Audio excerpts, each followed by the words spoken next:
the shadow. Then Scott Steiner against P.Y. Chuhai. Phil Hickerson. That should be a good one right there. And that's not all. A handicap match coming up. Lord Humongous, you just saw him in a handicap match 3 against 1 here a few moments ago.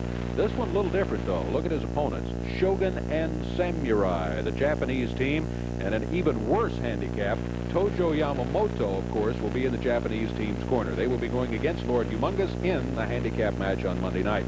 Then the added match we told you about a little bit earlier. Jed Grundy, of course, he has about had it with Robert Fuller, as I think most wrestling fans have. And he has that diamond ring, which Fuller gave him and then decided he wanted back. Well, Jed says if he wants it back, he can have it back. He'll wrestle him for it, and that's what Fuller said. So Fuller said, "Hey, come on," brought the contract out here. Had Jed sign it. Jed signed it quickly.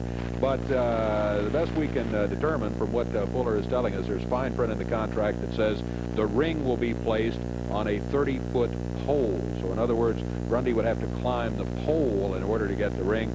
I suppose that would certainly give an advantage to Robert Fuller. And can't you see that big fat slob climbing a pole? He does well to get in the ring. I wouldn't bet he couldn't do it, though. Let me tell you that. Wouldn't bet he couldn't do it. Jed Grundy against Robert Fuller, a ring on the pole match, an added match. Then it's going to be the Stud Stable Showdown.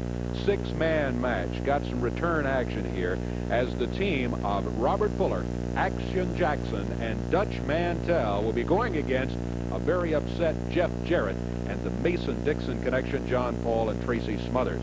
Now, in this one, there are special stipulations in the 6-man match. Robert Fuller and Action Jackson will be, well, no, that's not true. It's going to be Robert Fuller and Jeff Jarrett tied together by an Indian strap match. Jeff Jarrett and Robert Fuller will be tied together. Mantell and Smothers will be tied together by a chain, and Action Jackson and John Paul will be tied together by a cowbell and rope. Fuller had all of those things out here a little bit earlier. I think you saw them. So in other words, each man is going to be chained to another or strapped to another, so there's not going to be running out of there.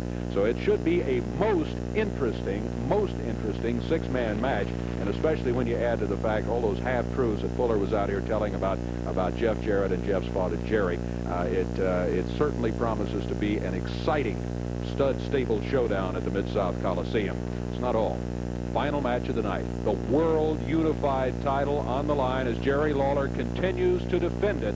Iceman Parsons will be coming in to challenge the King for the World Unified title. Iceman Parsons, doesn't he drive a cab? That's another hand-picked opponent from Jerry Lawler. Hand-picked opponent. Cab driver. Iceman Parsons, one of the great reputations in wrestling around Texas, coming back in here trying to take the title off Lawler in spite of what you say, Ronnie P. Gossett. It's all Monday night. It's at 8 o'clock. Regular prices and $3 parking. Make your plans to be at the Coliseum on Monday.